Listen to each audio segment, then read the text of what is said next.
So hello my dear friends, I hope you all are doing very good. This is very important notice and I am going to clarify about part A and part B. As you can see the topic of this video, that is part A really compulsory or what if you fail in part A. तो देखिए there are two things just I want to clarify you people कि part A is not compulsory. Please mind it, part A is not compulsory. Even if you get 0 marks in part A and in part B if you are scoring very high, so you are eligible for the admission according to merit list. Merit list is prepared according to part A and part B both except JNU. Yes my dear friends, JNU Jawaharlal Nehru University is not considering part A. Either you write any questions or you not write in any questions, they will not consider part A. But there is a problem, big problem.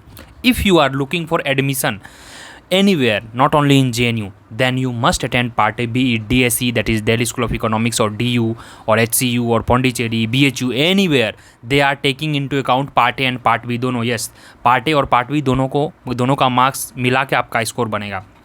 लेकिन कोई बच्चे अगर sure shot है, no I want JNU only, if I don't get JNU I will not take admission anywhere, then they need not to worry about part A, they can score only in part B. But overall if you see is part A compulsory, answer would be no. What if you score 0 in part A? No problem, your all 100 questions will be taken while preparing for the merit list, but for JNU only 75 questions will be taken for the CUET PG examination 2023. So I hope this video was very clear to you. Please subscribe the channel, please download the NviNomics app. All the so many free contents are there, and CUET 2024 batch is going to start on 6 June 2023. तो please join guys, channel को subscribe कर दे. मिलता हूँ मैं आपसे अगले video में. Stay tune, bye bye, take care guys.